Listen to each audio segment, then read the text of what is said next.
Ça va, donc on peut commencer. Parfait, excellent. Bien, bonjour, je me présente comme mon collègue le dit, Éric Pronovo, président de la Fédération du personnel de soutien scolaire. Très heureux d'être ici du côté du Centre de service scolaire de la Riveraine, mais avec notre collègue, notre syndicat ici de la Riveraine, Marie-Pierre. Merci de l'invitation.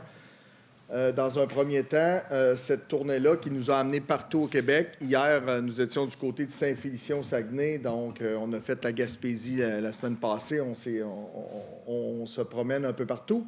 Le premier objectif, c'est de souligner le 25e anniversaire de la Fédération. Fédération qui a vu le jour en août 99. À partir du moment où, avant ça, nous étions regroupés dans une fédération qui était aussi, pour le personnel de soutien scolaire, collégial. Mais à partir de 99, on a décidé de se séparer à la CSQ parce qu'on avait certains enjeux, certaines situations qui étaient propres pour le personnel de soutien scolaire. Donc, maintenant, une fédération de 42 500 membres, bien entendu. La deuxième partie sur laquelle on va vous interpeller, c'est la situation, la problématique de la violence à l'école. On le sait, quand on regarde les statistiques, ici, une personne sur 5 est victime de violence. La violence prend différentes formes. Tout à l'heure, ma collègue va pouvoir vous en expliquer un grand bout. C'est une violence qui, malheureusement, est partout au Québec. Nous, ce qu'on demande depuis très longtemps, c'est qu'au ministre Drainville, c'est d'agir rapidement, concrètement, de ne pas simplement parler ou de faire de grandes rencontres nationales pour nous parler de violence qui, habituellement, tous les ministres qui ont passé ne nous permet pas d'atterrir avec des gestes concrets pour aider nos membres sur le plancher qu'ils subissent. Donc, ça, c'est une situation.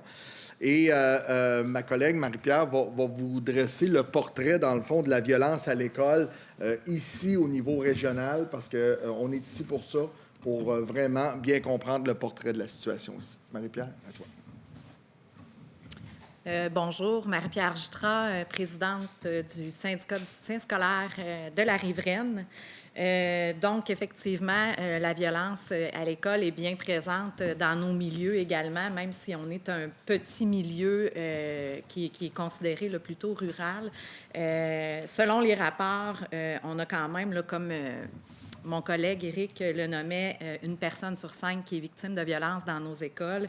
Et ça se traduit par des cris en général à 71 %, des blasphèmes à 61 %, lancer des objets à 50 %, des coups à 36 %, des propos injurieux à 52 % et bien sûr les classes d'emploi qui sont visées en général par la violence dans nos écoles sont les classes d'emploi des techniciennes, techniciens en éducation spécialisée et les éducatrices, éducateurs en milieu scolaire. Même si ces résultats-là sont inférieurs là, à ceux de la province en général, sont tout aussi préoccupants pour nous. Il faut être proactif pour trouver des solutions. Je tiens d'ailleurs à mentionner qu'on travaille ici à la Riveraine en collaboration avec le centre de services. On a un comité des relations de travail qui est sur place depuis plusieurs années déjà, et on travaille avec les gens des ressources humaines là, pour trouver des solutions ensemble et essayer de voir comment on peut faire en sorte là, pour diminuer le plus possible et aller aussi beaucoup dans la prévention, chose qui, dans les dernières années, a été peut-être plus difficile à faire. On voulait également mentionner au niveau des démissions. Malheureusement, depuis la pandémie, on ne fait pas exception aux autres milieux. On a eu quand même certaines démissions là, chez nous. Nous, on représente en général 700 membres quand même dans notre centre de services scolaires. Et sur ces 700 membres, on a environ 450 membres qui sont des salariés réguliers. Donc, sur 450 membres de salariés réguliers, bien, on a quand même eu 137 démissions dans les 5 dernières années, ce qui représente pour nous un bon nombre, ce qui peut paraître un petit nombre pour certains centres de services, mais pour nous, quand on considère le nombre de gens qu'on représente, c'est quand même un bon nombre au niveau des démissions. Et lorsque on regarde avec les membres quelles sont les raisons de ces démissions-là, on parle de manque de reconnaissance, on parle de conditions de travail qui sont de plus en plus précaires, On parle de manque de ressources, de surcharge de travail. Oui, la pénurie de personnel nous touche également de plus en plus. On a des postes qui ne sont pas comblés à ce moment-ci là, de l'année également. Donc, tout ceci met en péril la qualité des services qui est offert aux élèves. Et le personnel de soutien scolaire, bien, les services sont variés. Là, on va passer de la gestion administrative à l'entretien des locaux, en passant par le soutien aux élèves en difficulté. Là. C'est 81 quarts d'emploi, le soutien scolaire. Nous, on a une trentaine de quarts d'emploi chez nous. Fait que c'est vraiment varié et ce sont des services qui sont essentiels pour les élèves, qui sont des services peut-être un peu plus discrets, mais tout autant fondamentaux que le service des enseignants. Donc, c'est sûr que la perte de gens qui sont expérimentés et qui détiennent des expertises qui sont considérables et représentatives pour nous parce que ces gens-là, il faut les former par la suite, les nouvelles personnes qui sont engagées. Et oui, on a des gens qui ont 15, 20 ans d'expérience qui, après plusieurs années, voient leurs conditions de travail se dégrader, qui décident de quitter malheureusement le milieu scolaire. Donc, toute cette situation nous inquiète effectivement. Je repasse la parole à mon collègue. Puis, comme ma collègue tout à l'heure a vous adressé sur la violence, dans notre sondage ad hoc qu'on a fait avec la firme ad hoc, ça révélait aussi que 96 % de la violence venait des élèves ou des étudiants. Donc, ça, je tenais à le préciser parce que, oui, elle vous a donné la nomenclature de ce qu'on reçoit là, versus l'écrit, mais à 96 % du temps, c'est les élèves qui en sont la principale cause.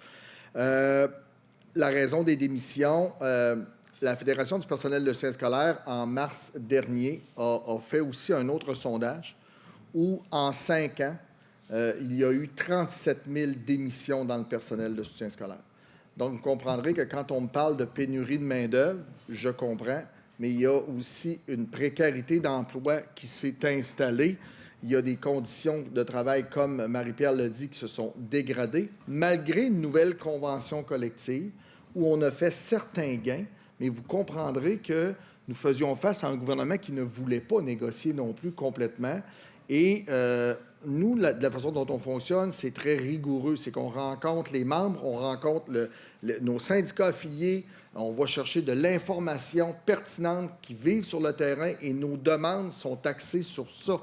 Et trop souvent, entre ce qui se passe sur le terrain que nous vivons et l'écoute que nous avons, soit au ministère ou au Conseil du Trésor, ou peu importe, les sommes ne sont pas complètes. Les conditions de travail ne sont pas au rendez-vous, il y a des gens qui décident de faire autre chose dans la vie, c'est-à-dire de quitter. Donc, je voulais le rappeler. Puis encore une fois, on a un ministre de l'Éducation qui parfois prend énormément de temps pour régler les choses. C'est pas juste propre à M. Drainville, c'est propre à plusieurs ministres de l'Éducation. Mais là, je dois avouer que c'est un peu plus long que la normale, entre autres sur la violence. Mais pour régler tout l'aspect des démissions, nous avions une bonne intention lors de cette négociation-là. On pensait que c'était le moment de régler des situations problématiques dans nos écoles et ramener des gens à venir travailler dans nos écoles. Mais force est d'admettre qu'il nous reste encore du travail. Donc, on a encore 4 ans et demi, 5 ans pour préparer pour la prochaine négociation. Ma collègue va vous parler de l'école primaire Curie-Brassard là, qui dépasse sa capacité d'accueil. Ça, c'est une situation qui arrive dans bien des endroits au Québec. Donc, Marie-Pierre, je te cède la parole pour expliquer tout ça. Effectivement, peut-être que plusieurs sont déjà au courant qu'on a besoin d'une nouvelle école à Nicolet parce que l'école Curie-Brassard dépasse sa capacité d'accueil. Et présentement, on a des classes modulaires qui sont installées dans la cour de l'école, mais ces classes modulaires-là, quoique bien appréciées des gens de l'équipe de travail, ne peuvent pas constituer une formule à long terme. Donc, ce projet projet-là a été comme repoussé. On a appris là, dernièrement qu'il avait été repoussé. Et ce qui arrive avec l'école Curie-Brassard, c'est qu'on a une vétusté qui est très insatisfaite dans cette école-là. Alors, nous, ce qu'on réclame, ce qu'on veut, c'est que les élèves aient une école qui est sécuritaire, une école qui est adéquate et qui va profiter à des enseignements qui vont être profitables pour tous les élèves. Et éviter aussi là, que ça mette une pression sur nos gens, là, parce que le début d'année a été très difficile. On s'est ajusté depuis, mais on a eu un début d'année là, pas évident où des élèves devaient prendre leur dîner dans les corridors. On a des éducatrices en milieu scolaire qui n'avaient pas d'endroit pour aller faire les activités avec les enfants. Donc, ça a été très complexe. On essaie encore une fois, comme je vous dis, de trouver des solutions en commun, mais malheureusement, c'est le gouvernement, au bout du compte, là, qui décide ce qu'il fait avec ces sous-là. Puis présentement, bien, on retarde. Donc, on vous invite également là, à ce sujet-là. On invite la population à aller signer la pétition sur le site de l'Assemblée nationale pour qu'on obtienne des installations modernes avec des classes spécialisées, une bibliothèque et des espaces de collaboration pour répondre aux besoins. Ce sont des parents, ce sont la communauté qui ont parti cette pétition-là. Donc, nous, bien, on encourage les gens là, à aller signer cette pétition-là pour mettre un petit peu de pression au niveau du gouvernement qui puisse réaliser là, que c'est urgent, la situation. Là. Que ça ne doit pas en rester là.